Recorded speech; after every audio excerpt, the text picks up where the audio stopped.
حضرت حسین رضی اللہ عنہ نے فرمایا اے لوگو میرا نسب دیکھو میں کون ہوں، اپنے دلوں میں غور کرو، کیا تمہارے لیے جائز ہے کہ تم مجھے قتل کرو، میری عزت پر ہاتھ ڈالو؟ کیا میں تمہارے نبی صلی اللہ علیہ وسلم کی صاحبزادی کا بیٹا نہیں ہوں؟ کیا میں اس باپ کا بیٹا نہیں ہوں جو رسول اللہ صلی اللہ علیہ وسلم کا چچا زاد بھائی اور امیر المومنین تھا؟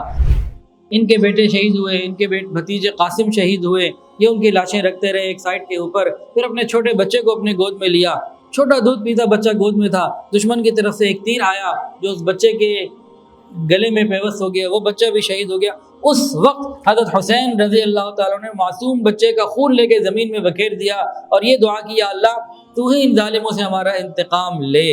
حضرت حسین رضی اللہ عنہ شدید پیاس اور بے شمار زخموں کے باوجود مقابلہ کر رہے تھے، اور اس کے بعد مزید لوگوں نے اکٹھا ہجوم کر کے جو حملہ کیا، حضرت حسین رضی اللہ تعالیٰ عنہ شہید ہو گئے، اور شمر نے خولی بن یزید سے کہا ان کا سر کاٹ دو، لیکن اس کے ہاتھ کانپ گئے۔ پھر ایک اور بدبخت سنان بن انس، اس نے آپ کا سر کاٹا تو 33 زخم نیزوں کے تھے اور 34 زخم تلواروں کے تھے۔ اب 10 محرم کی صبح لڑائی شروع ہونے لگے کا وقت تھا، تو سامنے جو دشمن کی تعداد تھی اس کی تعداد تھی 4000، یہ تھے 72۔ ایک حصے کا امیر تھا حر بن یزید جو شروع سے ساتھ چلا آ رہا تھا، یہ عین 10 محرم کو ان کو چھوڑ کے ادھر سے آیا اور اس نے حضرت حسین رضی اللہ عنہ کی طرف سے باقاعدہ لڑائی کی اور یہیں سے مسلمانوں کی طرف سے ہی شہید ہوا۔ حضرت حسین رضی اللہ عنہ نے 10 محرم کو پھر ایک اور خطبہ دیا، کہا لوگوں میری بات سنو، جلدی نہ کرو تاکہ میں نصیحت کا حق ادا کر سکوں اور تمہیں میں اپنے یہاں آنے کی وجہ بتاؤں۔ اگر تم میری بات کو قبول کرو اور مجھے سچا جانو تو میرے ساتھ انصاف کرو جس میں تمہاری بھلائی ہے، تمہارے لیے میرے قتل کا کوئی جواز نہیں بنتا، اور اگر تم میری بات کو قبول نہ کرو اور تم پھر وہی کام کرو گے اور مجھے مہلت نہیں دو گے تو پھر تمہارے لیے بربادی ہے آخرت کے اعتبار سے۔ حضرت حسین رضی اللہ عنہ نے فرمایا اے لوگو میرا نسب دیکھو میں کون ہوں، اپنے دلوں میں غور کرو، کیا تمہارے لیے جائز ہے کہ تم مجھے قتل کرو، میری عزت پر ہاتھ ڈالو؟ کیا میں تمہارے نبی صلی اللہ علیہ وسلم کی صاحبزادی کا بیٹا نہیں ہوں؟ کیا میں اس باپ کا بیٹا نہیں ہوں جو رسول اللہ صلی اللہ علیہ وسلم کا چچا زاد بھائی اور امیر المومنین تھا؟ کیا سید الشہداء میرے باپ کے چچا نہیں؟ کیا جعفر طیار میرے چچا نہیں؟ کیا تمہیں حدیث نہیں پہنچی کہ رسول اللہ صلی اللہ علیہ وسلم نے مجھے اور میرے بھائی کو جنت کے نوجوانوں کا سردار کہا ہے؟ کیا تم میری اس بات کی تصدیق نہیں کرتے ہو؟ اور یاد رکھو میں نے کبھی جھوٹ نہیں بولا، اور جب سے مجھے معلوم ہوا جھوٹ بولنے سے اللہ ناراض ہوتے ہیں میں نے کبھی جھوٹ نہیں بولا، اور اگر تمہیں میری باتوں کو یقین نہیں آ رہا تو تمہارے اندر ایسے بہت سے لوگ موجود ہیں جو ان باتوں کی تصدیق کریں گے۔ اور اس کے بعد انہوں نے کوفہ کے لوگوں کو ان کے خط دکھائے اور نام لے کے، دیکھو تم نے بلایا، تم نے بلایا، تم نے بلایا، تم نے بلایا، تمہارے خطوط ہے، وہ سارے کے سارے مکر گئے کوفہ کے جو بڑے بڑے رئیس تھے۔ اور اس کے بعد انہوں نے کہا ہے لوگوں کو اگر تم میرا آنا پسند نہیں کرتے تو مجھے چھوڑ دو، میں کسی ایسی زمین میں چلا جاتا ہوں جہاں امن ملے۔ بہرحال اس کے بعد یہ لڑائی شروع ہو گئی، اور وہ لوگ زیادہ تھے، یہ لوگ جمع مردی سے لڑتے رہے۔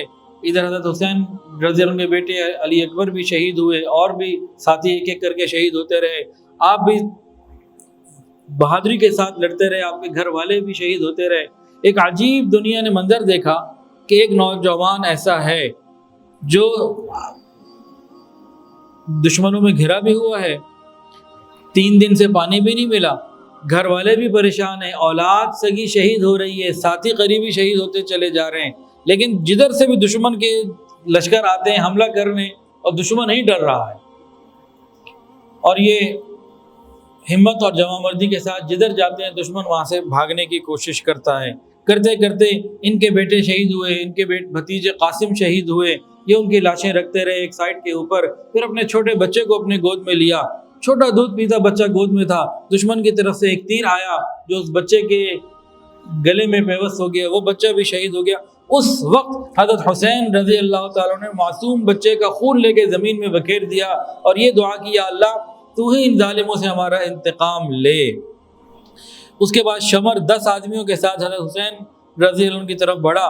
حضرت حسین رضی اللہ عنہ شدید پیاس اور بے شمار زخموں کے باوجود مقابلہ کر رہے تھے، اور اس کے بعد مزید لوگوں نے اکٹھا ہجوم کر کے جو حملہ کیا، حضرت حسین رضی اللہ تعالیٰ عنہ شہید ہو گئے، اور شمر نے خولی بن یزید سے کہا ان کا سر کاٹ دو، لیکن اس کے ہاتھ کانپ گئے۔ پھر ایک اور بدبخت سنان بن انس، اس نے آپ کا سر کاٹا۔ بعد میں جب آپ کی لاش کو دیکھا گیا تو 33 زخم نیزوں کے تھے اور 34 زخم تلواروں کے تھے۔ 33 نیزوں کے زخم آئے اور 34 تلواروں کے زخم آئے، اور تمام جو بڑے حضرات تھے، مرد حضرات بڑی عمر کے سب شہید کر دیے گئے۔